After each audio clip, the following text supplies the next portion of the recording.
We finished the section on Aqidah, so that was finished. I thought we had some left, but when I checked today, it's finished. So I didn't get a chance to prepare anything different from a different book for you guys. We did the last part as well. So the last part of the Aqidah was finished. So inshallah from next week I'll prepare something else from a different book. For Aqidah we'll carry on, we'll do different topics. I'll slip my mind, so I didn't prepare for that. On page 66.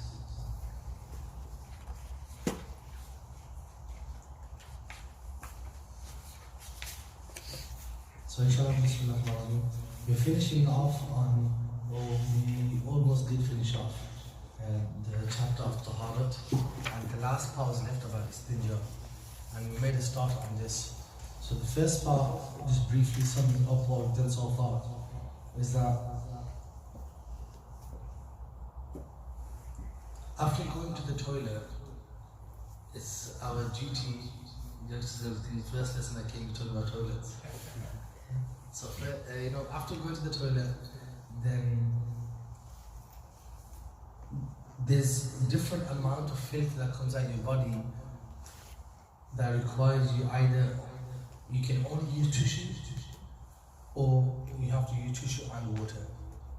And the first one that I mentioned, that was if the filth that exits the body and it comes straight out without touching any skin around your body or the exit point, then tissue will just be sufficient for that part. But and I'm clarified that when the diet we have in the UK, it really doesn't suit that diet. You know, like if a person's living in a desert or in a hot climate, or they're eating only dry kind of food, then obviously anything that exits the body is going to be dry as well. Whereas when in this culture that we live in, we eat all these different mixed type of food. So obviously when the impurity exits the body, then it spreads around the exit point, you could say. If it does spread around, the easiest way to understand it is wajib for you to wash yourself. They mentioned that if it spreads the size of a 50p or not, you won't really know. Right? So obviously you can't really check as well in a way. Yeah. So the best way is just keep in mind to wash yourself is wajib fard. Now after using the toilet for number 2.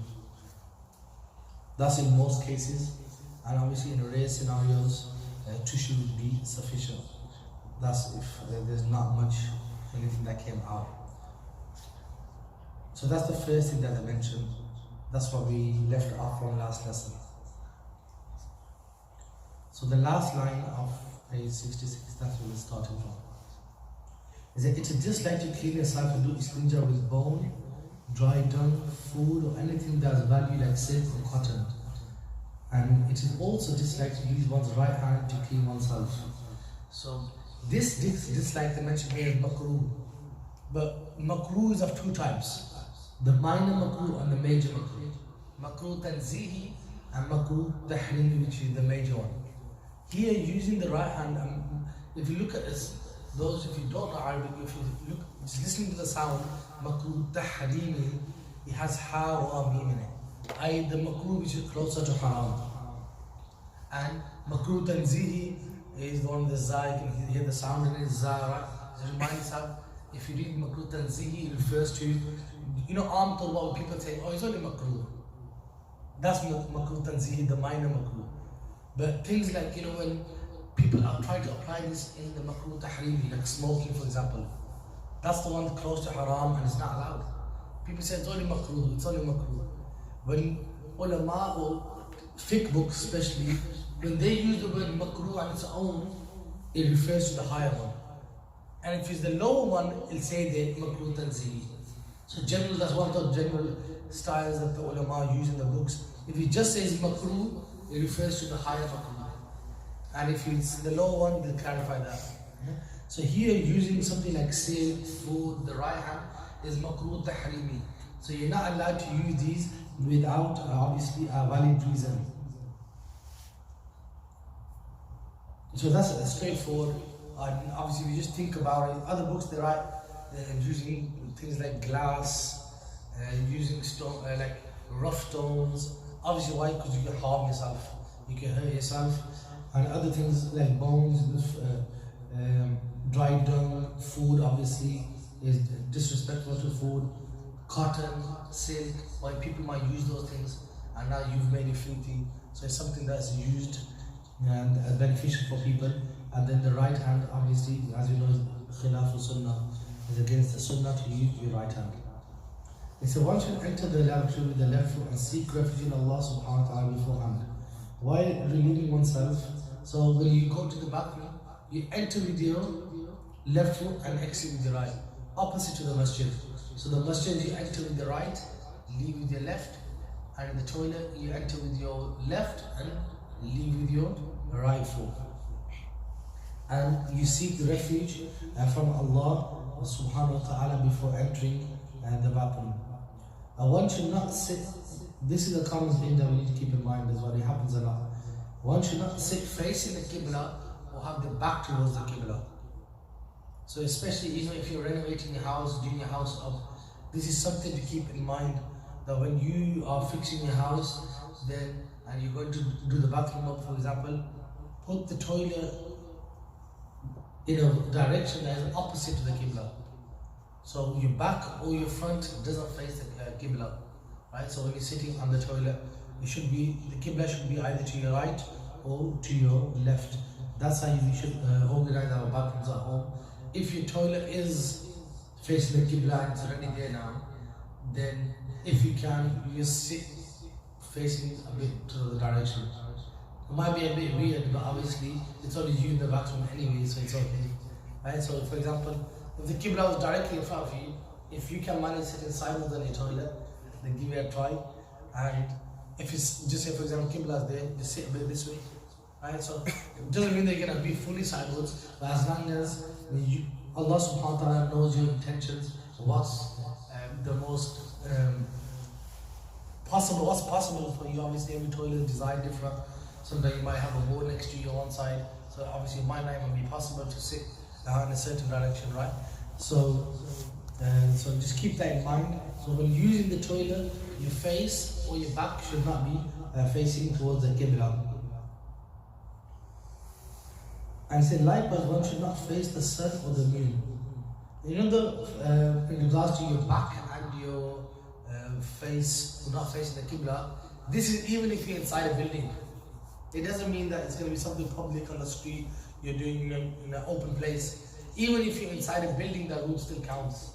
Yeah, that's why I mentioned that inside your homes, you should try to face the toilets in a different direction. But if the next point they mentioned about facing the sun and the moon, that's only if you're in the open area, if you're outside. If you're inside a building, that doesn't really matter. Okay, so they're facing the sun or the moon, even though they will, it's makruh, but if you're inside a building, it's fine. And the next one is straightforward. One should not speak without necessity. Obviously, all these things are without necessity. Something might be majboor to sit in that direction because of the restrictions of the cubicle you might find yourself in, right? But generally, obviously, if you can, then you should try your best to follow the sunnah. And speaking here refers to when your auras are covered. Obviously, if you use the toilet, your aura is going to be off, uncovered, right? Your clothes are going to be off. But if you're in the bathroom, you're generally allowed to talk in the bathroom. As long as, like, for example, you just jumped in to brush your teeth and someone's like, how long are you going to be? And you're just standing there brushing your teeth. It's perfectly fine to say, I'll be 2 minutes, 5 minutes. But if your body's uncovered, then you're not allowed to speak. So normally they say, in our culture, bathroom is galani karina, right? But generally that refers to when your body is uncovered, right? So when you're not wearing your clothes, that's what they refer to. But obviously, most likely, if you're in the bathroom, either you're going to be having a shower or you're going to be using the toilet. But obviously now, the style that we live in Pakistan, it was slightly different. They didn't go, do the trimming in the bathroom and stuff like that, right? There's only, you gone there, you just gone for that one business. But now, because bathrooms are like larger in size, the multi-purpose, sometimes somebody might be tweezing in the bathroom, plucking some hair, whatever it is. So it's multi-purpose, so the rulings slightly change. But obviously some places they still apply. But the traditional way, how our grandparents lived, like they had the adab, right? So when they say don't talk with the Quran open, don't put your feet towards the Qibla, and then you get the youngsters saying prove it when they say, right? So those traditional ways were the proper ways. Why? Because it's not always about evidence, it's about adab as well. Yeah, so love and manners and respect. Love won't be written everywhere. Every culture has their own style. And another thing is that if something clashes with the culture of that time or that place you're in, then it might become makruh to do. For example, stretching your legs towards the Qibla, it might be normal in, just say Morocco for example. It's not considered bad. So they do it as a normal thing. Now, if that person went to a community where it was frowned upon and they considered it makruh, like for example, they came to our masjid and they did that, first thing the Baba will say, don't sit properly, don't. So now it will be makruh. Why? Because the adab of that community is on a different level. Now you're causing disunity and discomfort in the community, you're causing a fitna in a way. So you should keep that in mind as well. So not every fatwa will be for every place. This is one of the biggest damages of social media, is that, like for example, sometimes the alim is addressing non-Muslims. So he might give a rule of Islam, slightly just tweak them to get them in. So they understand the flexibility of Islam. But the same thing you can't really say to a Muslim group. Why? Because they're already on the deen, they're already reading their namaz. So it'll be a different fatwa for them. But what happens, because of social media, we don't know who the person is talking to. We don't know if it's Muslims, non-Muslims. It could be criminals, drug dealers, gangsters, and he's trying to get them into the deen, saying, "Chalo, read one namaz, start somewhere," because he knows those guys are not praying at all. But we only can see the sheikh, see this sheikh is saying, only read one namaz. What kind of fatwa is he giving us? Suffa-tul-islam is haram, Allah will 5 namaz farz. But that's the only downfall to social media. So don't follow, fake rulings from social media. Even if you're Sunni alim. Why? Because sometimes the videos are cut, you don't really get the full gist of the answer. And he might be saying one thing, but you taking the wrong answer. That's why you should avoid those videos and refer back to the local ulama who can explain it to you. It says, then he mentions here, after finishing, one should exit with the left foot and say, praise be to Allah who removed from me, from my body, harm and granting me well-being. And so these du'as are mentioned on page 188. They've given you the du'as at the back. So everywhere throughout the book, whether they give the du'as or read this, it will be mentioned at the back of the book. And so, Allahumma inni a'udhu bika min al-khubuthi wal khaba'ith, before entering the lavatory, and then when you read and leave, Ghufran, alhamdulillah alladhi adaba anni al-adha wa afani. So these are the two du'as that they've given, one for entering, one for leaving. And the lavatory, the bathroom, you could say. It says, after the servant purifies his garments, body and the prayer area, and commences the prayer, salah or the like, accompanied with the true beneficial purification, i.e. the purification of the heart. So this chapter of Tahara is finished now, purifying your body. But the author is saying, still reminding us back to the original point, that the true purification is of the heart. So before you're going to read your namaz, your body's clean, your clothes are clean, the musallat's clean. But what's the original thing? What's the main thing? Purify your heart before you pray your salah. So then he says, purify of the heart from the lights of rancor, hatred, and from everything besides Allah, intending to carry out His divine command, bearing in mind the greatness of His majesty and honor, and with full hope that He will accept that which He has enjoined on him of worship. Then it is hope for him, the servant, to be granted eternal joy due to the divine acceptance of his devotion. So here, he's also reminding us at the same time, isharatan, Because he's saying why be hopeful about Allah's mercy. So he's reminding you, even though you've done all this preparation, you gotta read the namaz, you purify your heart, read the namaz. At the end of the day, it's Allah's mercy that's gonna accept your ibadat. It's not your hard work and effort. If Allah subhanahu wa ta'ala wants to accept it, accept it. If He doesn't want to, He doesn't have to. Why? Because we will always have some kind of lacking in our ibadat. Right? So if it does get accepted, then that's out of the mercy of Allah subhanahu wa ta'ala. So when we read namaz, don't read namaz thinking that, I'm better than so and so, I'm doing this, I'm doing that, I'm this, I'm that. But rather, remind yourself that Alhamdulillah, Allah has chosen me, Allah has given me the ability and the tawfiq to worship Him subhanahu wa ta'ala. And then that's how we finish off the chapter of Tahara, inshallah. As promised, inshallah, I'll try my best for next week. There's not going to be a test. I'll just give you some questions that you can do at home in your own time to see if yourself that, not everything that, even I might not remember everything in this book. The purpose is why you study with a teacher is when you go through a certain book or certain text, when you get stuck, instead of texting the teacher first, right? Some people do that here, that's why Sufyan's not here. But some people text and say, what's this, what's that? My teachers, what they used to do is in so-and-so book, when you find it, show me as well. So that proves that you actually better check it. Because you can say, I finally know what it's studying. No, when you find it, show me where you find it as well. Yeah, so that way you'll be forced to go check it. And the wisdom and the reason behind that is, for example, right, imagine you want to check something happened in my wuzu break. Now you're going to be looking for that part in this book, right? So obviously you're going to read the book. So indirectly you're picking up extra information. Even though you're looking for one, okay, you can read 2-3 lines for me, okay, not this part. Read 2-3 lines for me, okay, not this part. But those 2-3 lines are getting revised as well. So each time you go back to the book, then the information of the book, extra parts are getting revised as well. So that's why it's important to pick up the habit of try to look for the information yourself.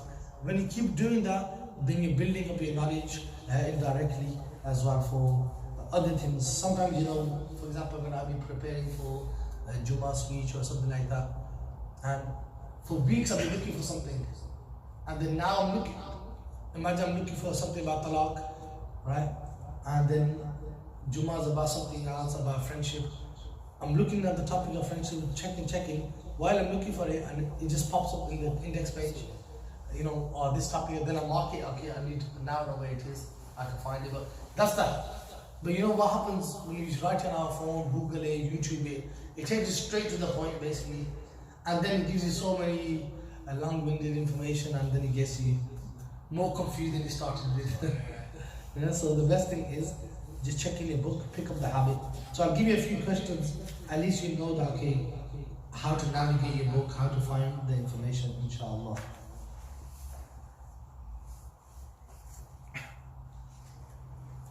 So the next part, Bismillahirrahmanirrahim, is page 69 on the Kitab al-Salah, the book of prayer.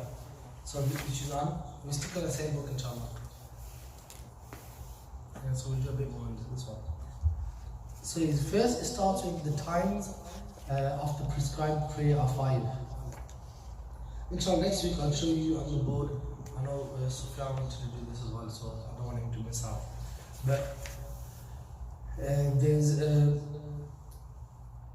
next week I'll also, inshallah, explain to you how these times work and the difference, when you have in the summer times. Some people do iftari early, some people do iftari late, early, some do sehri late, and then there's beef in the community, what's going on, right?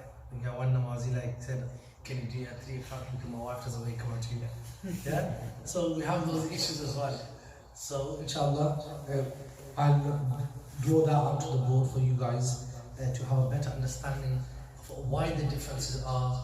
And it's not because the Mawlvis are making their own things and they want to do their own things.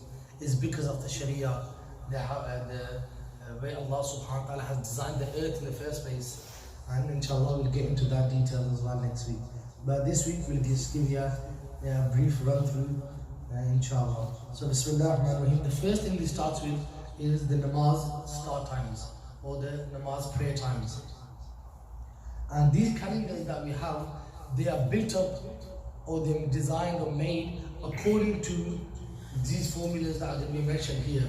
So it's not something that I don't know. Some people be thinking that I don't know what they imagine when these calendars come from. They come to me and they say, "Well, why do you have to teach this long-winded information?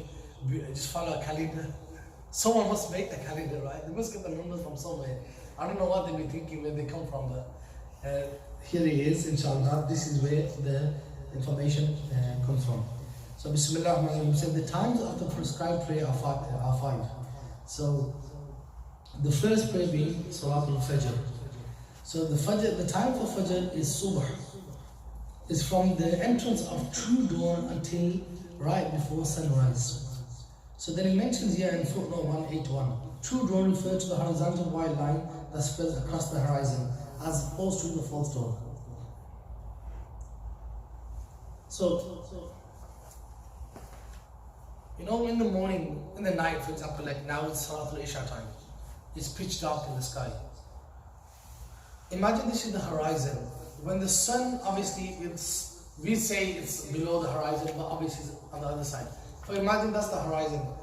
As it gets closer to Fajr, what will happen? The sun, as we understand it, visually understand it, the sun is coming up, and then it rises, sunrise happens, and then it goes over and sets on the other horizon, right? So as the sun gets closer to the horizon, naturally the light of the sun will reach the horizon before the sun reaches the horizon. Right? So the sky will start to get lighter before the sun actually gets up, right? So when it's dark, imagine the sun's all the way at the Isha time. The sun is gradually decreasing. It hasn't reached sunrise, which when sunrise, imagine you just see the tip of the sun coming out, that's sunrise. So now the sun hasn't reached, the light of the sun, it's going to be in the horizon in the sky. But first, the light of the sun, it goes in a vertical way. So the sky will still be dark, and you'll see like a beam of light vertically going to the horizon, going up from the horizon. That is known as the false dawn, i.e. the fake start of Fajr, you could say, right? So dawn is when Subah, when the sun is, or when the roshni comes out, the light comes out. So if the light is just going up vertically, then that's called the false dawn. Yeah? Subah Kadhib is called the false light. Then after the sun, the light goes up, then as the sun gets closer to the sunrise, then the full horizon will start to go light. Right? So as you look in the direction where the sun is going to rise from, the full sky will start to slowly get lighter and lighter. And normally it's like an orangish color, reddish, pink, and then it gradually goes into normal light, and then right at the end you see the sunrise. From the point when the sun is, or the light is spread across the horizon, that's the start of Fajr. So it's dark, soon as there's small glow in the horizon, that's the start of Fajr. Until the actual sun comes out, which is the end of Fajr. So that glow in the sky, the redness or the orangish light we have in the sky, that is Fajr time. Right? So the star will be when soon as you see the glow across the horizon, not vertical but horizontal. And the end will be when the sun starts to rise. So that's Salatul Fajr time. So he said the time for Fajr is, or Subah, the right for Fajr, Subah, is from the entrance of true dawn. That's the difference between true dawn and false dawn. Until right before sunrise. And then he said that is at the start of sunrise, when the top of the disc first emerges above the horizon. So like I mentioned, the time for Fajr is expired. So as soon as you see anything of the sun on the horizon, that means sunrise happened. If you can't, you're looking in the direction of the sun, you only can see the sky might be fully glowing, but you still haven't seen the actual sunrise. Sunrise hasn't happened. It's still Fajr time, and you can still just pray Salatul Fajr. Then you have Salatul-Zuhr. So then the sun obviously will rise, it will go all the way up to its highest point in the sky for that time, right? So now when the sun has reached the highest point in the sky, then you can go have some water, you might be a bit tired, that's why. That's so funny? Sure, yeah? Alright, it's a bit late. And so then the sun will rise, it will go to the highest point in the sky. Soon as it reaches the highest point, that's called the makruh time, zawal for example, right? As soon as it starts dipping on the other side, that's start of zuhr. So it will go up from one side, get to the highest point. Soon as it starts going down on the other side, that's called zuhr start time. Yeah? So the time of zuhr is from immediately after midday until the time when the shadow of an object is twice its own length, in accordance to the second opinion, equivalent to one length. So they mentioned 2 points here because obviously when Zohr ends, Asr starts. So there's a difference of opinion when Asr starts. So imagine you have, this is the object, right? Now the sun has risen from here. Where will the shadow be? The shadow will be stretched all the way across there, right? As the sun increases, the shadow gets shorter, shorter, shorter, shorter, and then there's a shadow right underneath the object, right? So when the sun is right on top of the object, the shadow will be naturally underneath. That natural shadow is called Faiz Zawal, the shadow of Zawal, the natural shadow. That is not included. So imagine this is just say, I don't know, 20 centimeters, right? So the shadow naturally just says 3 centimeters. Now when the sun starts going down this side, that's Zohr time started. First the shadow was here, as the sun came up, the shadow went here, and as the sun went down, the shadow is moving on this side, isn't it? As the shadow starts to increase, soon as it moves to the opposite side, basically that Zohr started. So now when Zohr started, the shadow is getting longer and longer and longer. Opinion one is, this is 20 centimeters, so if the shadow reaches 20 centimeters, and remember the natural shadow was 3 centimeters, so now you need 20 out 3, so 23 centimeters. So now when it reaches 23 centimeters, that's when Asr starts. That's the first opinion, after one full length of the object. But the main Hanafi opinion is after 2 lengths of the object. So the object is 20, that'll be 40 plus the natural 3, so 43. So now as it keeps going down, this Zohr, Zohr, Zohr, 1 length. Keeps going down, 2 lengths, and the 3 centimeters. Now Asr has started. So then from that point, from 2 shadows of the object till sunset, that's all Asr. Right? So that's how you make the difference between, because for example for Fajr you can tell, as soon as it starts getting light, start of Fajr, sunrise happens, end of Fajr. So you know there's something that happening in the sky that you can physically see. Start of Zohr when the sun starts to go down. But how do you find out the middle of Asr and Zohr? That's by checking the object length. Right? So whatever the object length is, times 2. But now it's more technical than that. You have to look into it a bit to get the idea. Because imagine this is the globe, right? The world map. We're based up here in England. And youngsters, what's the equator for you? You know what the equator is? The line that goes across. But why does it exist? That's the closest part to the sun, isn't it? Because that's the part that's sticking out the most of the earth, you could say. Right? So when it's in orbit, that's the closest part of the sun, hence it's the hottest. So that means the sun is actually kind of crossing the equator, not really crossing England, you could say. So that means naturally if the sun was crossing over England, the shadow will be underneath us. But if the sun is crossing us like this, even at midday there'll be a massive shadow. Right? So the shadow won't be underneath the object. If you look at midday, right? Midday is about 11:45, right? So by 11:45 is when Zohr starts around. If you look at 11:45, the sun is at the highest peak. So the shadow should be tiny, logically thinking. If you just think about it, it's right on top of your head, it should be small. But because we're not on the equator and we're slightly above, the sun is going from in front of us really. Right? It's not going over us. So it is still going round, but it's going in front of us. So when it's in front of us, there's still going to be a natural shadow. So you have to bear that in mind as well when you work out the time. Because when the sun goes there now, the natural shadow is gone, and now it's being built up extra.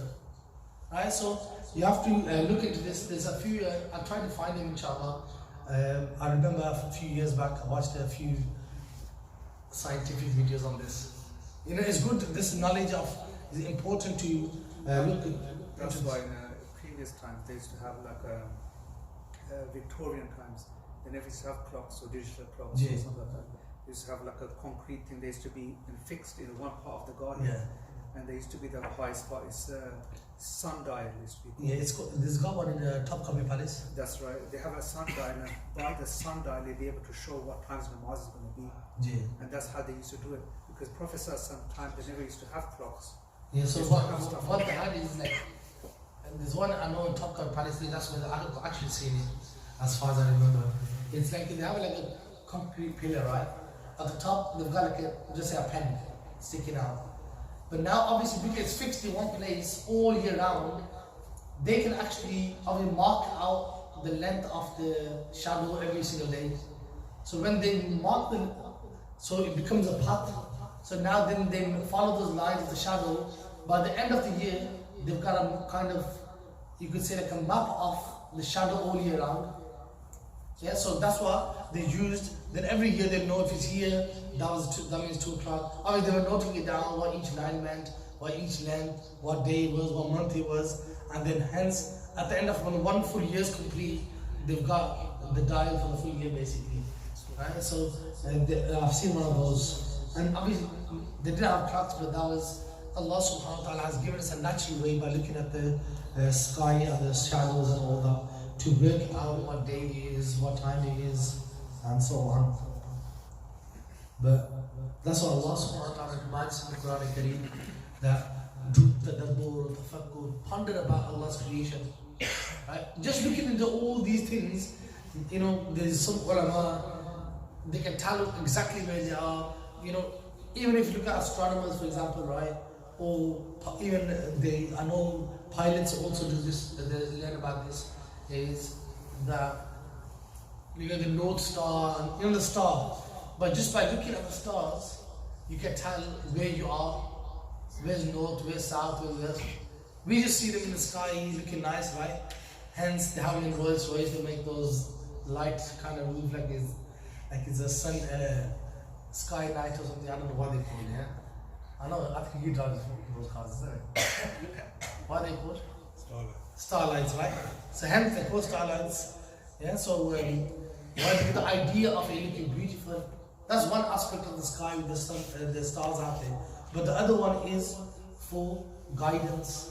That's what they used to be traveling back in the days. They didn't have, even have a GPS and sat-navs. What did they work on? If you actually follow the journey back, it's not you switch on your Wi-Fi connection and you start finding the direction in Google Maps. Even if you look into Google, how they manage it and all that, it's all based on the direction and the knowledge of the stars. So it's extremely important that Islam, as students of knowledge, you look into these things as well. So inshallah I'll find that for you and I will share that with you as well, inshallah. But if you have time, you know, just look at, just go home. Everyone loves to Google anyway, but rather do something beneficial, something that will open your understanding of namaz, timings of namaz. Just write in there something like the journey of the sun around the earth. How does sunrise happen? How does, just look at these. There's some very good videos are made on, it's not like real life videos, but it's kind of, like a digital 3D videos on a computer, showing you when the sun comes like this is how the shadow increases, this how it decreases, and then they use like fancy word, longitude, latitude, and this and that. Then you get confused, right? But it's good to, obviously that's how you increase your knowledge on these things as well. So the start of Fajr was as soon as you see a light in the sky. End of Fajr was when you see a tiny disk of the sun. So as soon as you see the sun, Fajr is finished. Then start of Zuhr was when the sun is right at the top, and end of Zuhr is when the shadow is twice the object length plus the natural shadow. Right? Then obviously that's the end of Zuhr, that's the start of Asr. So start of Asr will be after two shadows until sunset. They said the time of Asr from the point of the two shadows or the one shadow, because one opinion is one shadow. But the Hanafi school, both opinions are mentioned. Imam Abu Hanifa in fact says it's one shadow. His student says two shadows, and we take that opinion. Right? So if I'm correct, let me double check now for you. I don't want to give you wrong information. You might not say in this book, but you know I'll check anyway. But from my knowledge, that's what it is.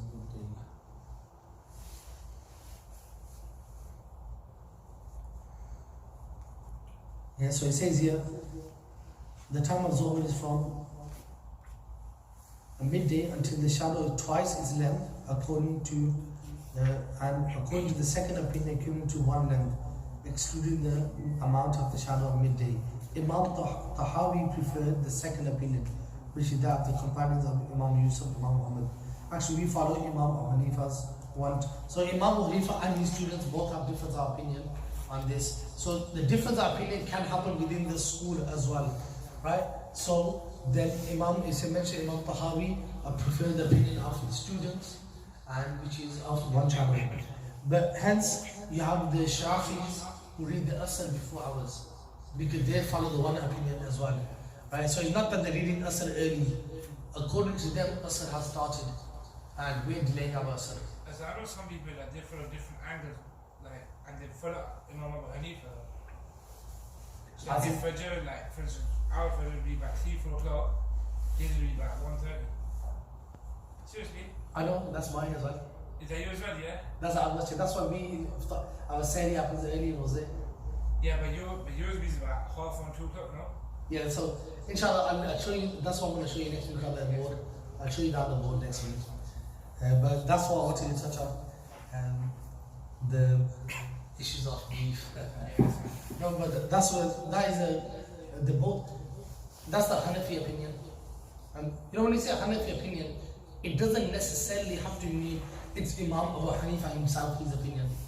When you say it's a Hanafi opinion, it's based on the rules of Imam Abu Hanifa, but the conclusion could be of his students. Right? So they might have the different outcomes, so they hold that opinion.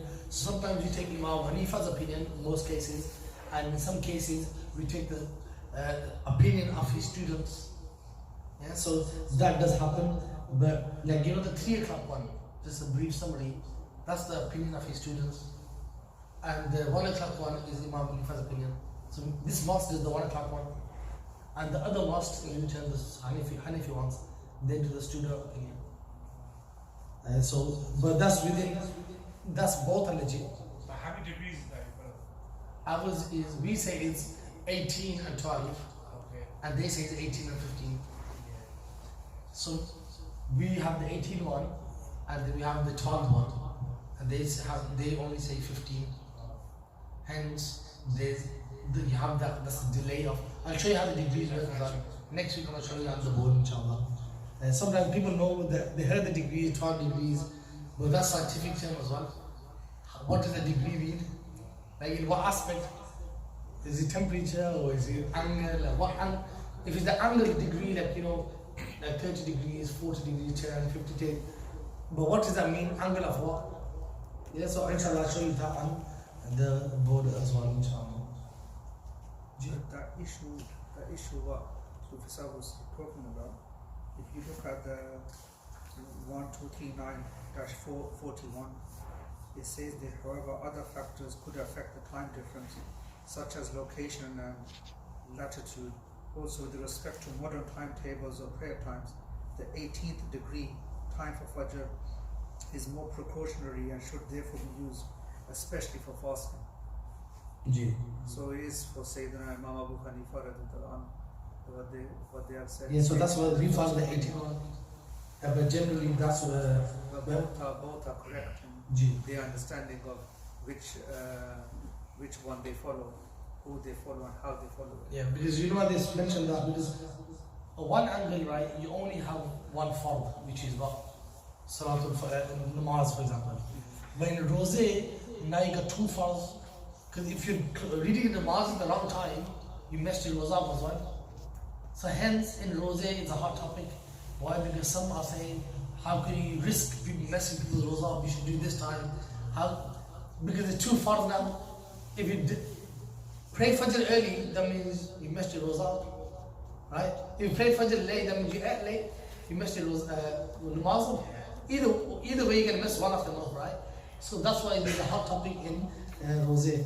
But if you look at our masjid timetable, it's like that all year round. Yeah. But now with the Rosé are finished, they don't come in those days. It's only 2-3 months in the year. The Rosé are not going to come in those days. Now there's not going to be any beef. So after 30 years, when it comes back around to that, it happens every 30 years. Then people are going to talk about those things, or this stuff, what we do this, what we done that, what we don't know, and we know better, right? But those same things will happen 30 years later. So when these kids, inshallah, when their fathers and grandfathers or something, then the beef will kick off again. And they will be like, this never used to happen. Why? Because they're going to forget. Like now we're 18, 19, 20, 25. Those people will remember when they're 50. But those, like these youngsters who are 10 years old, even though they experienced it in their life, but they were at 2, 3, 4, 5, 6, they say, oh, we've never seen this all our life, we kept Rosé. Hence you have those people saying that now. All my life I kept Rosé. This didn't happen.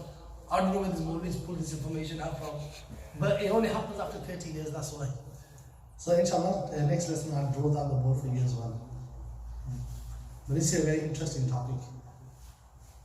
And the next is Maghrib. The time for Maghrib is from the sun sets. As soon as the sun sets, this is a difference of opinion as well. And then until the light in the sky is completely finished. Right? So until the light in the sky is completely finished. So hence, soon as it gets pitch dark, so when the sun has set, what color is the sky? Orangish, reddish, right? That is Maghrib time. Now, after it's set and the sky is that color, until it goes pitch dark, that'll be Maghrib. Even though the Maghrib should be read as soon as possible, but you still have that time until it gets pitch dark. So it says here, the time of Maghrib is from the point of the sunset until the disappearance of the red twilight, according to the position given for legal fatwa. Now if you look at 186 here, it says this is the opinion of the two companions, Imam Abu Yusuf and Imam Muhammad.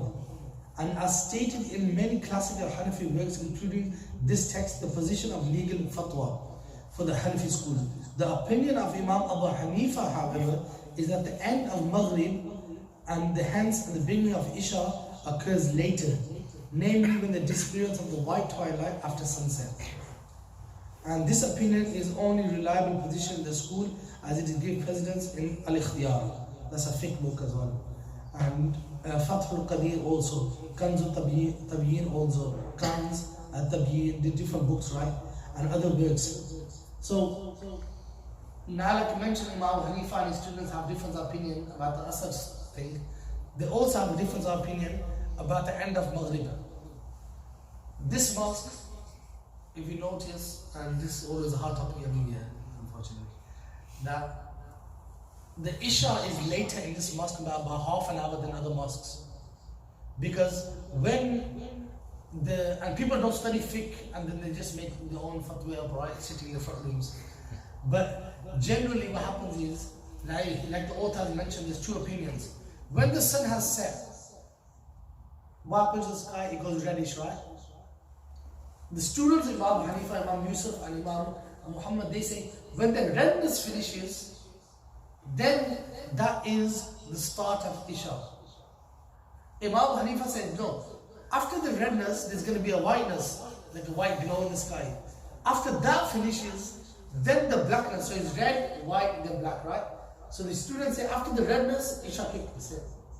Imam Abu Hanifa says no. After the redness, there's a whiteness. After the white glow in the sky, then when it goes pitch black, that's when Isha kicks in. So now, hence in our modern time, you have the difference of the half an hour. Hence, 12 degrees, 15. This, you know the degrees, that's what you're talking about. So the 18 degrees is when it's fully gone down, it's pitch black. Right? And we say it's 18 and 12. They say no, it's 18 and 15. The 15 is not reliable.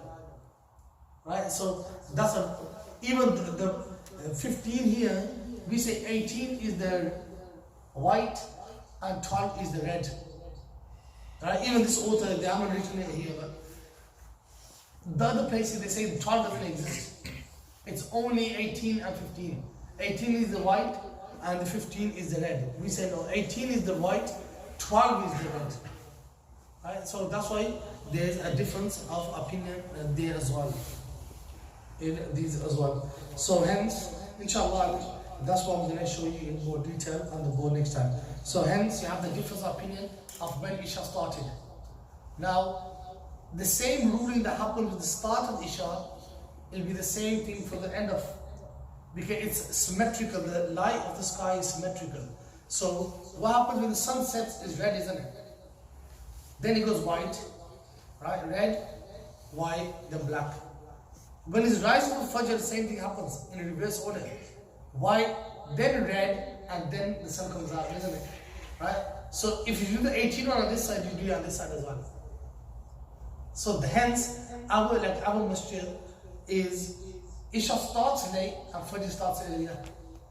Because we're after the white, and the white comes after the red and before the red in the morning. Hence our Fajr, Isha starts later, half an hour and so, and it finishes half an hour before everyone else Fajr starts. So that's why we close our roza early at 2 o'clock, other guys closing it at 3 o'clock or 2:30 and so on. It's because of the difference of opinion. So we follow Imam Abu Hanifa's opinion in this, and the other masajid, they follow the opinion of the Sahibain, the two students of Imam Abu Hanifa rahimahullah ta'ala. I said the time of Isha and Witr is from the point right after Fajr, right before Fajr, sorry, and one may pray the Witr before Isha, one may not pray the Witr before Isha. So whatever the disagreement is, the 18 degrees, 15 degrees, 12 degrees, whatever. After you get past that hurdle, then whichever opinion you're with, that's your Isha.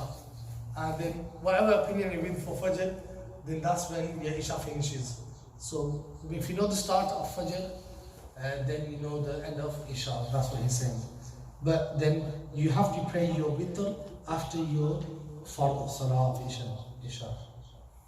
And the time for Witr is the same time as Isha Namaz. It's not something, even though they normally mention that if you read in books, and the best time to read Isha is you go to Witr, you go to sleep, you wake up, and then you read your Witr Namaz. That's the proper way to do your Witr Namaz. But normally, us guys can't get for Fajr. That's why we read our Isha, Sultan, Witr, everything in the masjid before we leave. Because once we leave that door, police are not reading anything, right? Even our Nafal, if we miss them, they're gone. For Sultan, we miss them. Our Witr, we miss them. Once we're out the doors, we can't be bothered to pray because we get lazy, we're distracted. So that's why it's encouraging that, read your full namaz in the masjid, then go out.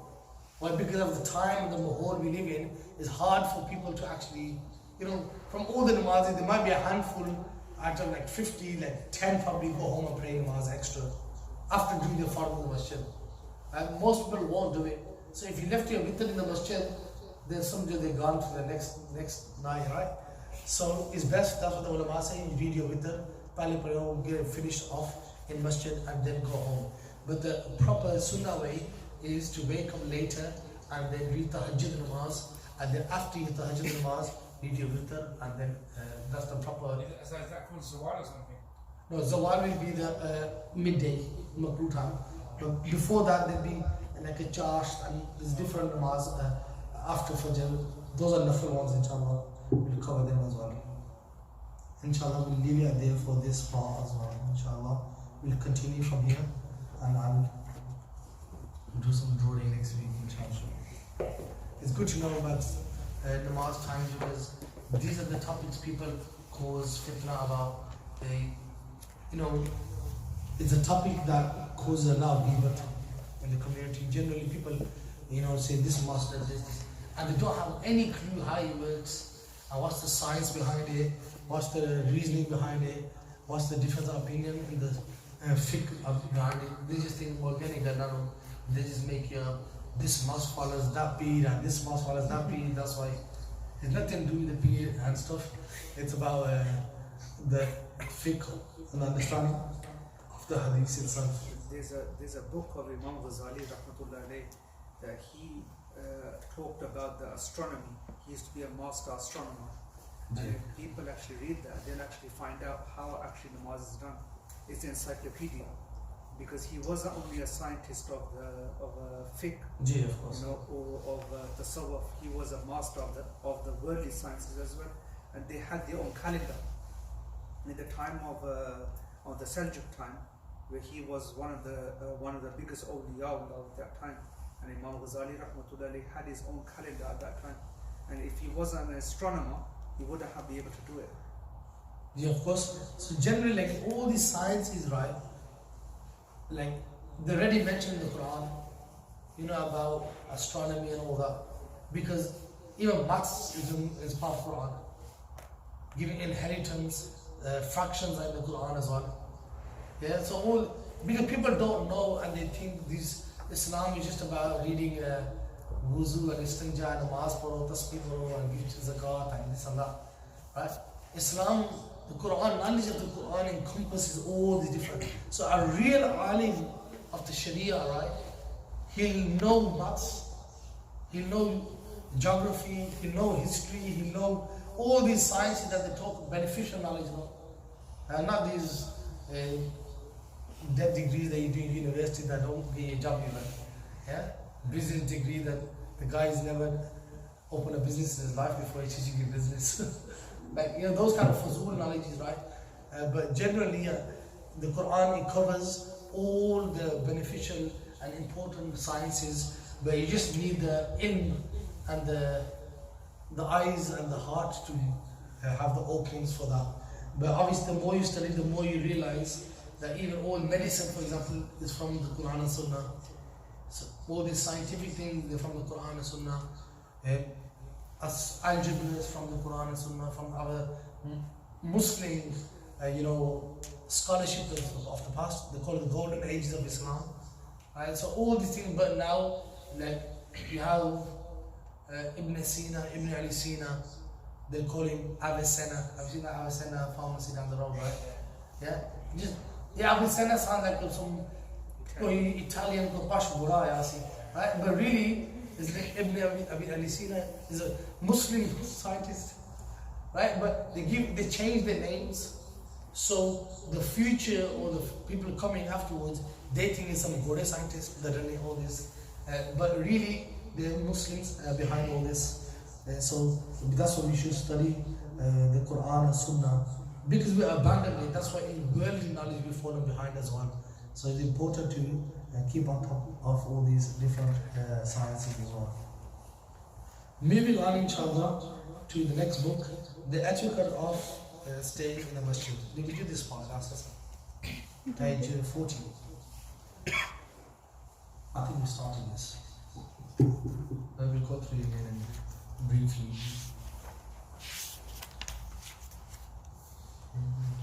So when you are going to enter the mosque, do so with the right foot and say, "Oh Allah, bless Muhammad sallallahu alaihi wasallam and his family, and give them peace. Oh Allah, forgive my sins and open the doors of your mercy."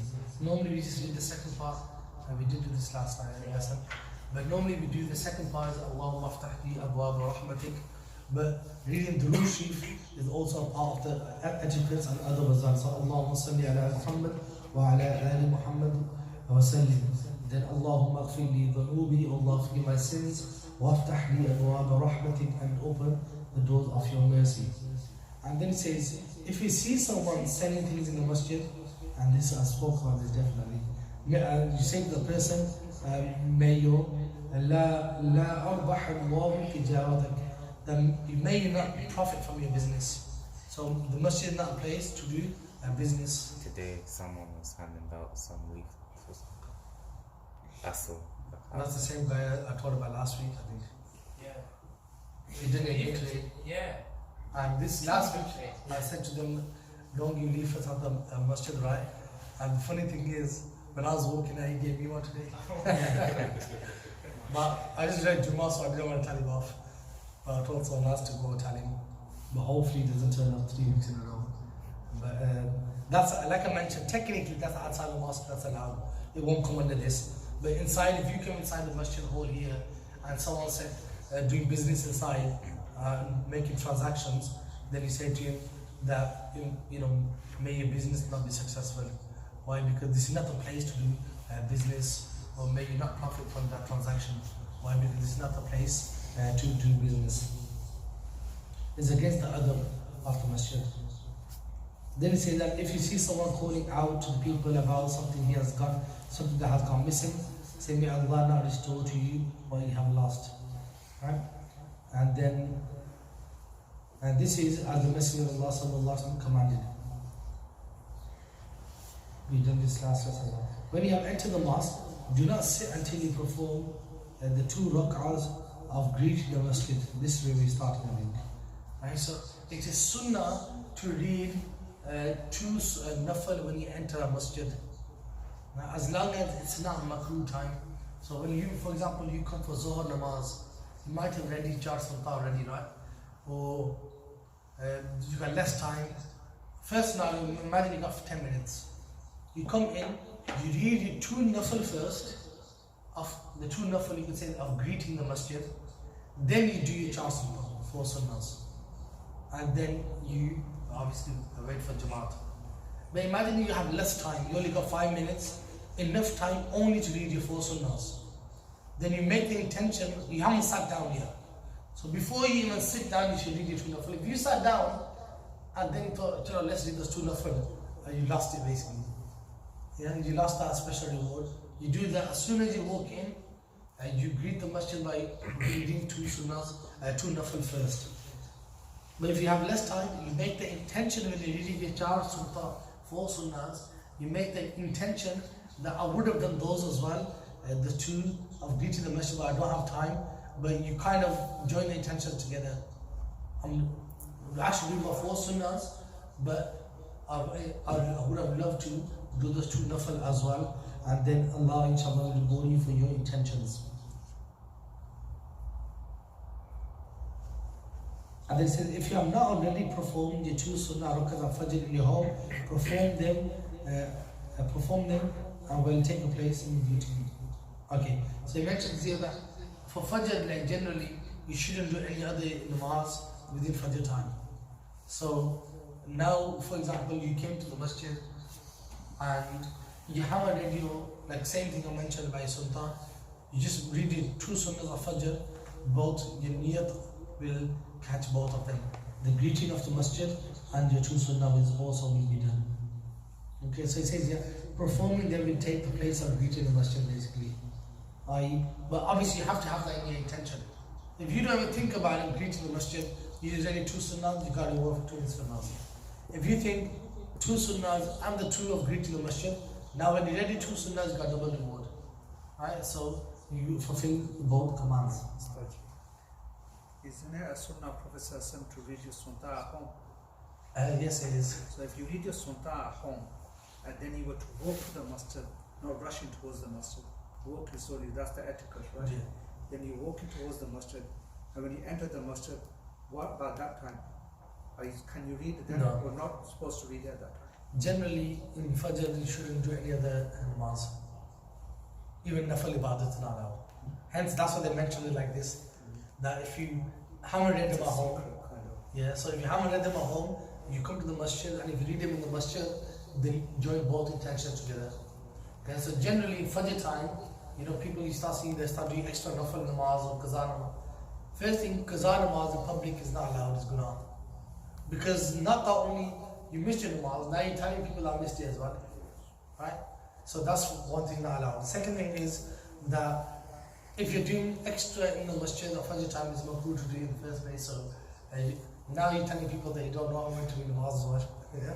So best is for Fajr time when you come, you read your two sunnah at home if you read them. If you haven't read them, you come to the masjid and you read them in the masjid with the intention of greeting the masjid as well.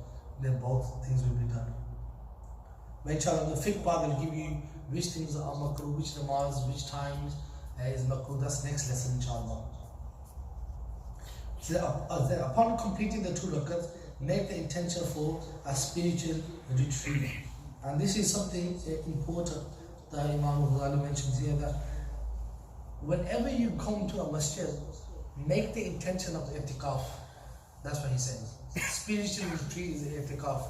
So when you came to the masjid, there's certain restrictions in place inside the masjid. You can't do this, you can't talk, you can't so and so, right? But if you only came to the masjid with the intention of namaz, now all these extra things, eating inside the masjid, all that is not allowed. You're not allowed to do all those things. As long as you make the intention for i'tikaf, then you're allowed to eat namaz, you're allowed to lie down, relax in namaz. But that's coupled with the intention of i'tikaf. So i'tikaf doesn't mean that you're doing i'tikaf and you have to stay the night. I'tikaf means like a spiritual retreat, you're camping there for a bit. So now when you're staying there for a while, then even if it's going to be 10 minutes, when you walk in, you make the intention that I'm doing i'tikaf in the mosque. Now that in that 10 minutes, if someone gives food to eat, you're allowed to, it's fine to eat. If you got tired, it's fine to lie down or relax. You know? Otherwise, you keep yourself busy in ibadat if you haven't made that intention. That's why he mentions here. So once you went inside, you did your 2 sunnah before sitting down, and then now when you're sitting down, how long is it be? 5 minutes, 10 minutes, 20 minutes for namaz, right? He said make the intention for i'tikaf. Yeah? So now, so you don't get caught slipping, doing something that you shouldn't be normally doing. Right? So that's why he mentions over here. G. So let's say if it's the weekend and you know between Zuhr and Asr you're probably going to go home and waste your time on PlayStation. So instead, is it better for those hours to sit here, do your Arabic grammar, for example? Yeah, so for example, if you think you're going to waste time at home, you should, like sometimes the elderly hujjaj, you know, the namazis, they come here, they do that, especially between Asr and Zohr. They like, by the time you go home, 10 minutes to 20 minutes takes to walk down the street, 20 minutes back, and then I'm going to sit home for 10 minutes, namaz, next one's going to start. We'd rather just stay here. So now, then they stay here, you just make the intention of i'tikaf. So now every moment that you're getting reward. Right? So it's not that the times, and even if you sat there, you're just thinking about Allah subhanahu wa ta'ala, not doing nothing, no tasbih, nothing, just sitting there, just be like amazed by your life and your existence. Well, it could be like, Contemplation. yeah, it's contemplation is called, right? Just thinking about life. You know, when people say you just get too deep and start thinking about life, yeah, don't be thinking about other, you know, youngsters start getting emotional and all that. But just generally about those people get emotional about materialistic things. Yeah, my life's ruined, I'm this, I'm that. No, be positive, thanking Allah subhanahu wa ta'ala, you know, how lucky I am, I've got this blessing, just thinking about this. Then Allah subhanahu wa ta'ala will even make your silence a form of ibadat as well. Yeah, so but if you're learning sabak in that time, Quran, even if you're learning Qaida, for example, with the intention that you're going to understand the Quran, even say alif, and you're trying to master how to say alif, you get ibadat of worship Allah subhanahu wa ta'ala, just say alif, ba, ta, tha, for example. Even though that is not the actual Quran, but it's the letters that make the pronunciation of the Quran. So if you're trying to improve them, then it also is a form of ibadat of Allah subhanahu wa ta'ala. So it's all about intentions. You know, sometimes inside there will be the kids doing kids class over there, and if you sat over there, they might get slightly disturbed. Remember what is that? Then could that be something bad on your part? You're doing? No. Everyone should be minding their own business, basically. If someone's upset that you're sitting in the mosque, then tough luck on them. Yeah? But as long as you're not being the means of them to be disturbed by, as you know, like I'm practicing my Quran and you're like, Subhanakallahumma. Obviously, sometimes it happens like, you know, when sometimes you don't mean to do that. You be in your own world learning a subject, but it might be too loud, it might be disturbing someone. When I was young, I remember when I started, you learn from experience. And I was gone to Umrah, I was about 15, I think 14 or something. And I was in the Haram Sharif, I remember this Haji Sahib saying, he wasn't even sitting next to me. Imagine there's all the hundreds, thousands of people around the Kaaba Sharif here, and I was just sitting there reading my sabbath, right? And even though it was, the atmosphere naturally is going to be loud, there's so many people doing zikr, tawaf and stuff like that. And I wasn't being loud, I was doing like a talking volume. But because he was saying, the first person next to me, he was trying to contemplate, you know, just do zikr khafi, like they call it, like silent zikr, just reflecting and stuff. And then he turned and like goes, like basically, son, calm down, be quiet, you're disturbing me. So sometimes you might not be loud, but it might be loud for that moment or that public or the gathering you're in. So just general etiquette would be, I learned from that, like he told me in a nice way, calm down. I remember, I didn't understand what he's saying, like in terms of his language. He was an African person, but I knew what he meant. And then I was like, okay, and he's like, you're happy? He's like, yeah, that's what I mean, just stay quiet, basically, not really loud. But that can happen as well. So just be mindful. And that was an early experience for me, being told off in Haram Sharif. By someone, not really loud. But that's a good experience. You remember for life, you know, when you get told in a certain scenario, you might find it a bit harsh at that time, but if you have to think about it, only the harsh things or things that told me extreme love or extreme harshness, they're the ones you keep remember. Right? The middle ones you don't remember. Like if your parents give you food every day, you don't think about that. One day if they didn't give you food and really upset, you remember that day you didn't do this for me, I really wanted it. You remember that. Or you remember, oh yeah, Dad, you took me out here, I remember we went to this place. But the normal days you don't remember. So sometimes you have to give one of the extremes so it stays in your long-term memory. So sometimes for the youngsters, the jutiya at home are good, yeah? So don't get upset. You remember them when you grow up, inshallah. What are the reasons behind them? But inshallah, it says they make the supplication and then it gives you one full page of 1.5 page of dua that the Prophet ﷺ would make whilst waiting for Salatul-Fajr to begin. And inshallah, if you can read those du'as at home, if you can memorize even the short ones, one-liners, then you can memorize them. And inshallah, we'll continue from there next lesson. If you have any questions, do let me know. A nice one which I really liked, and I did memorize when I was studying, when I started studying when I was about 15 years old, 16. This last one on page number 43. Allahumma ij'alni nuran fi qalbi wa nuran fi qabri wa nuran fi sam'i wa nuran. Oh Allah, basically make night nur everywhere I go. Right? So Allah, grant me light in my heart, light in my brain, light in my healing, light in my sleeping, light in my hair, light in my skin, light in my flesh, light in my blood, light in my nur in my bones, light before me, light behind me, light on the right side, nur on the left of me, and nur above me, nur below me. Oh Allah, increase me in light and give me light and make me light. Yeah. So Allahumma zidni nura wa'atini nura waj'alni nura. Yes, this is a beautiful one. Even if you can't learn in Arabic, learning English is something nice to ask from Allah subhanahu wa ta'ala to give you nur in all parts of your life, inshallah. And this is a sunnah dua as well to read as well. All these are sunnah duas, by the way. But inshallah, if you can memorize them, that one's like a nice flowing one that's easy to memorize as well. Even if you can do it in English, like I said, Allah is not bound by language. So even these long, difficult du'as that Imam Ghazali is giving, you think like just about lemma namaz, never mind this, right? But it's good to even do it in English.